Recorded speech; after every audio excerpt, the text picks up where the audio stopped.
n'est pas une donnée naturelle.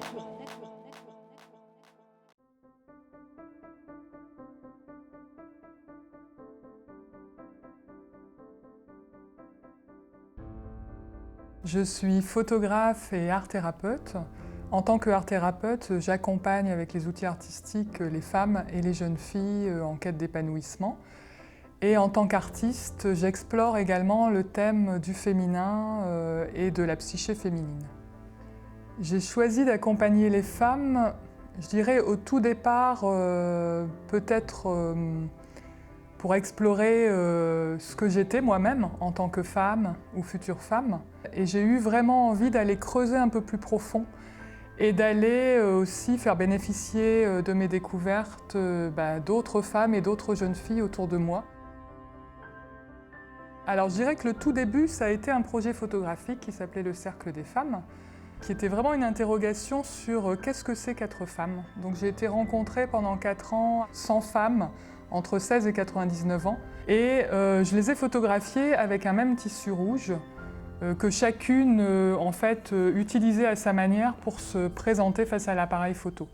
Et ce projet était vraiment un déclencheur pour moi parce que je me suis retrouvée finalement à les écouter, à recueillir des témoignages, à quelquefois aussi accueillir leurs peines, leurs joies, leurs histoires de vie. Je me suis rendu compte que j'avais une démarche en fait en tant qu'artiste qui était déjà une démarche de thérapeute et d'accompagnatrice.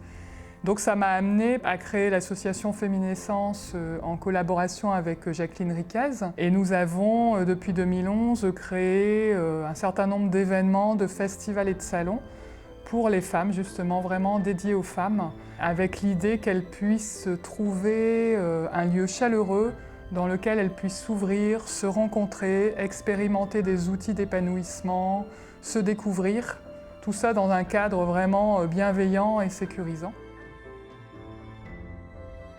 J'ai également co-créé avec Isabelle Almera-Serrault une structure qui s'appelle l'Arbre sous la Lune, qui est dédiée également à l'accompagnement des femmes et des jeunes filles. Nous couplons en fait vraiment nos outils, je dirais, de développement et nos outils artistiques pour accompagner les femmes qui sont en quête d'épanouissement, en quête d'une vie plus libre, plus alignée, je dirais, sur ce qu'elles sont. Pour moi, devenir femme, ça serait décider d'inventer sa propre manière, en fait, de se vivre en tant que femme. Et en faisant le tri dans ce qui vient de la famille, des normes sociales, pour finalement aller vers plus de liberté dans ce qui est plus aligné avec qui on est nous. Alors ça n'a pas été facile pour moi de devenir une femme, ça n'allait pas de soi. Étant adolescente, j'avais pas du tout l'impression que j'allais devenir une femme, ni que j'allais vivre une vie de femme. Donc ça s'est construit vraiment pas à pas, principalement dans la rencontre avec d'autres femmes, que ce soit des amies ou justement des femmes qui ont été plutôt des guides. C'est vraiment elles qui m'ont aidée à aller vers la femme finalement que j'avais envie d'être. Après, je ne pense pas que ce soit forcément continu, c'est-à-dire qu'il y a peut-être des moments où on se sent femme, d'autres moins. J'ai pas vécu ça comme quelque chose de forcément linéaire. Il y a des moments, même encore maintenant, où je me sens moins femme, d'autres où je me sens très femme, et j'ai l'impression que c'est plutôt quelque chose un peu en spirale que quelque chose de linéaire. C'est vraiment un chemin vers cet amour de soi et quelque part l'émergence de notre beauté unique. Je pense que notre instinct nous pousse plutôt dans le sens de... On n'a pas envie d'aller voir là où ça fait mal. On aime bien le confort, on aime bien se sentir bien, quoi. Et là, quelque part, ça demande à un moment donné de se dire « bon bah ok, j'y vais, là, je prends ma petite lampe de poche et je vais creuser, je vais voir et je fais confiance dans le fait que je pourrai remonter ».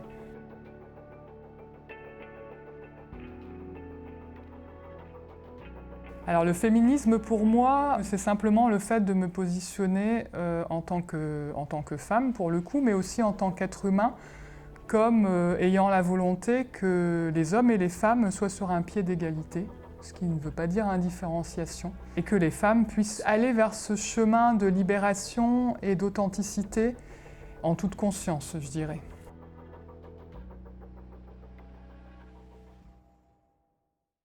Il y en a plusieurs, parce que je suis quelqu'un qui travaille en général sur pas mal de projets en même temps. Au sein de l'Arbre sous la Lune, nous avons créé un spectacle qui s'appelle « Attention, une femme créative peut en cacher une autre ». Et qui est vraiment un spectacle qui est né de nos propres expériences de femmes, mais aussi et surtout des témoignages de toutes les femmes que nous avons accompagnées au fil des années et des femmes de notre entourage. C'est un spectacle où il y a beaucoup d'humour et de légèreté et pas mal de poésie, et qui est vraiment un hommage aux femmes qui se débattent entre, je dirais, le quotidien et leurs rêves. C'est vraiment un petit peu le propos du spectacle. Et également, j'ai un projet qui est un peu à la jonction entre l'accompagnement et l'art, que j'ai appelé le rituel photographique, et qui permet d'accompagner les femmes dans des moments de passage. Ça peut être un changement biologique, ça peut être un événement dans la vie pour lequel elles ont besoin de poser un acte. Alors j'ai un projet que je développe depuis 3-4 ans avec une amie comédienne et danseuse qui s'appelle Géraldine Berger. Et cette femme, en fait, je la mets en scène dans des petites aventures qui sont toujours à mi-chemin entre justement des situations très quotidiennes.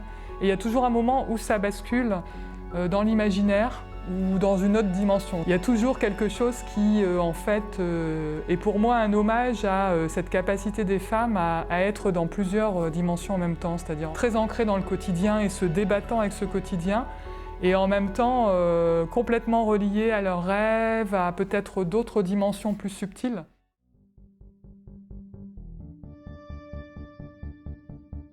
Soyez créative, pas forcément en tant qu'artiste, mais simplement soyez créative dans la manière de vivre vos vies, de vivre vos événements de femmes, de vivre vos relations avec vos hommes, avec vos amis, avec vos enfants.